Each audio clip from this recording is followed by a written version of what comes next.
Hey, Emily, it's me, Dr. Daniel, and I wanted to create a quick video just because I felt it would be easier to probably just demonstrate it visually and walk you through some of the assessment forms that I had you fill out for me. So that way you have a little bit better understanding of some of the things that I'm thinking about, of what we need to work on for you, and at least to move forward. I did look through the blood chemistry that you shared with me. Because it's dated, it's very important to consider the fact that your body today right now could be completely different from what it was in 2016. So obviously that's 4 years ago. That blood chemistry is valid and valuable, but the reality is there's so much that it could have happened, especially if we're talking about a process. If this is something you've been dealing with chronically, your body could be completely different biochemically speaking compared to what I'm seeing from 2016. So it's helpful to see kind of where you were, but it gives me nothing in terms of knowing where you are now. The forms that I had you fill out are obviously an indication of the symptoms you're experiencing now, and those forms have been clinically validated and matched to certain dysfunctions within the body, so it gives me an idea. But without blood chemistry, again, I don't know what your nutrient status is. I don't know what your liver enzymes are doing. I don't know what kind of inflammation we're dealing with, what your white blood cells are dealing with.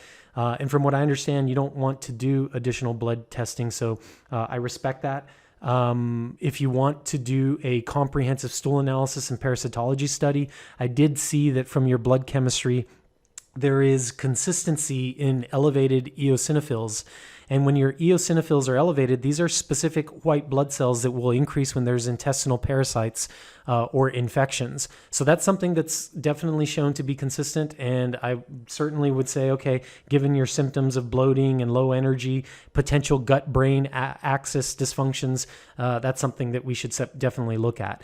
I am having a kit shipped to you. So if you want to do that test, then let me know and I'll give you additional instructions. But as far as right now, with the diagnostics that I have, it's your old blood chemistry, the outcome forms that you completed for me, and I'll be putting together recommendations based on that. Now, I do want to briefly discuss the basic functions of the gastrointestinal system and this model that we can work off of, basically going from the top down. There are many different aspects when it comes to digestion. And as you know, food is one of the most important things that we could do to heal our bodies. But just because you eat good food doesn't mean you're fully digesting and absorbing that food, which means you're not fully digesting and absorbing the nutrients. Also, there are problems where foods could come into the body, and for whatever reasons, our body can attack those foods. And so there's immune dysfunctions or liver dysfunctions. If you're not able to convert those foods into molecules that you can then eliminate, we're going to have issues. So beginning from the top down, the transit of ingested food is basically just you eating food from your mouth, beginning with literally your brain thinking about food, your brain being able to create saliva, being able to send the signals to your stomach to produce enzymes.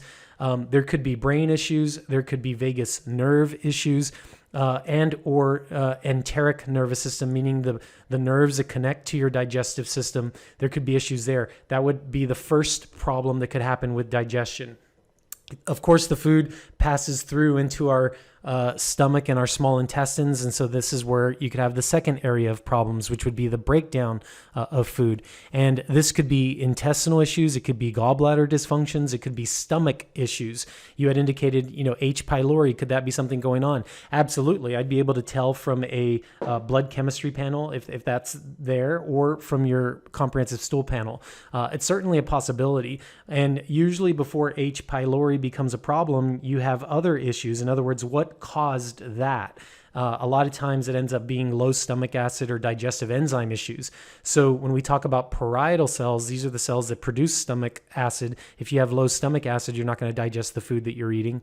If your pancreas is not producing enzymes, you're not going to digest carbohydrates appropriately. That could cause bloating.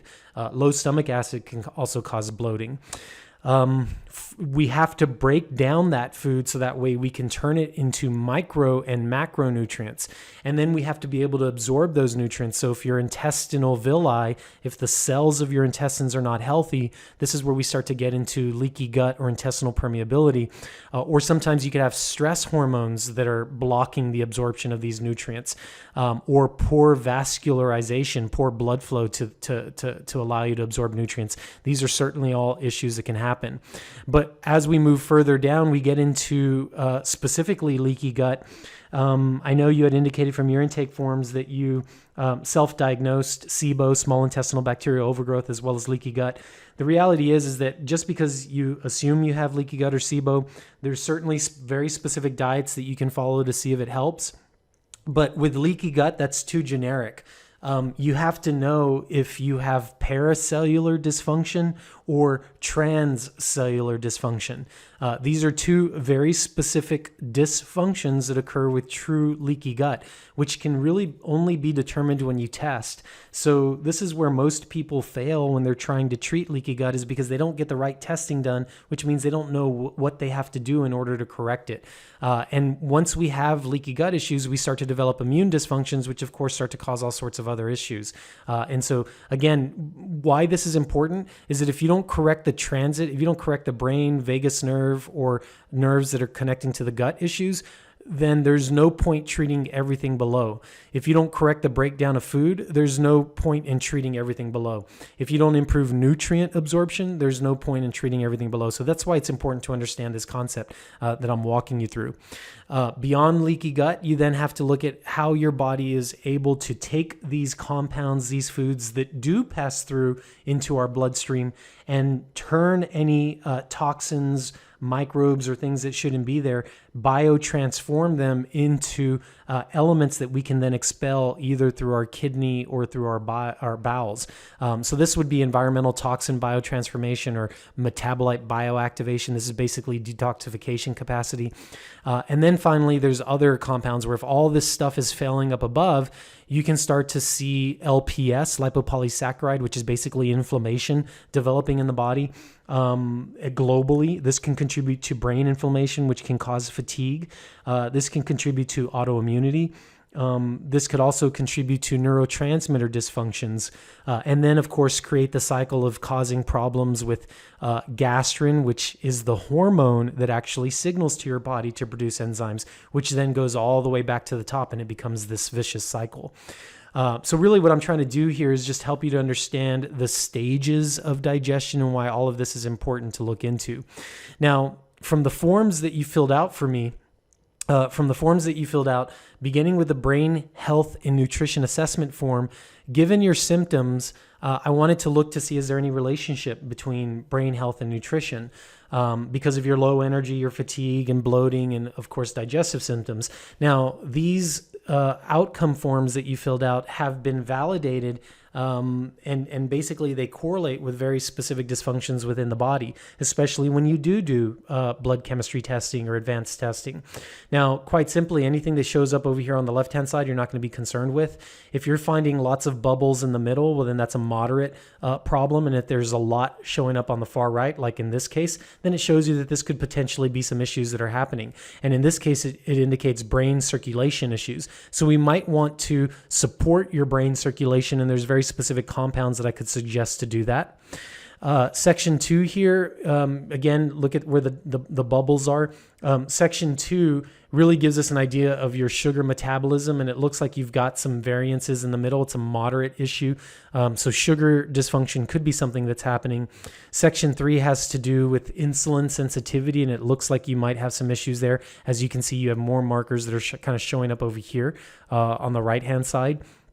If we look at section 4, this is how stress might be impacting your brain. And in this case, if you have adrenal fatigue or stress dysfunctions, it doesn't seem to be impacting your brain a whole lot. So that's good news here.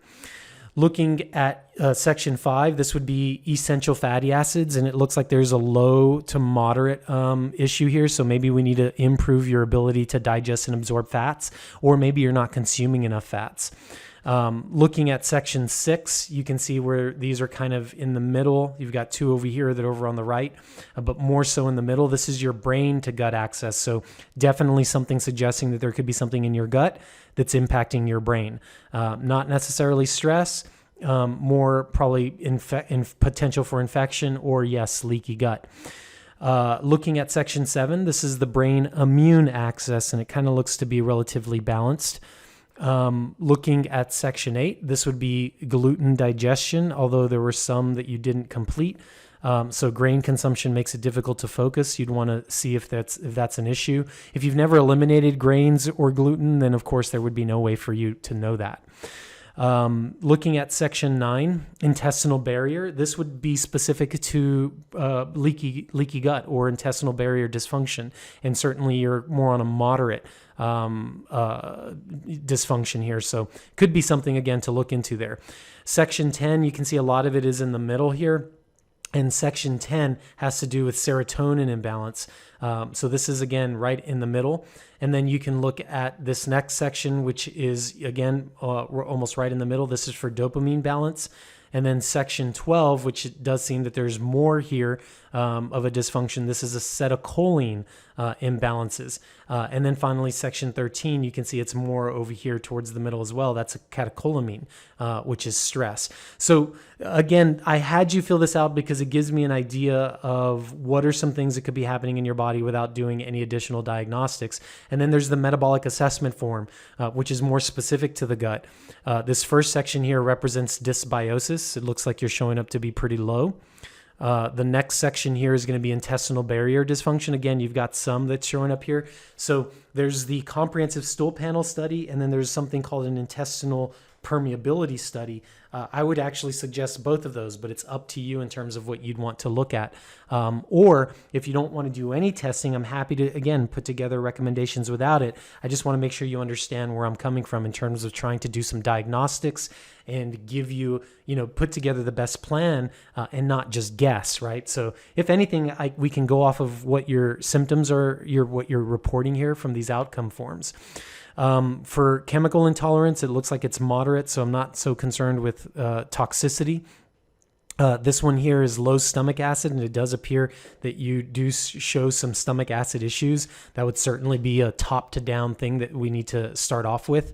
Category 5 here, what we're looking at is too much stomach acid. So I would say that you have more issues with low stomach acid, not too much.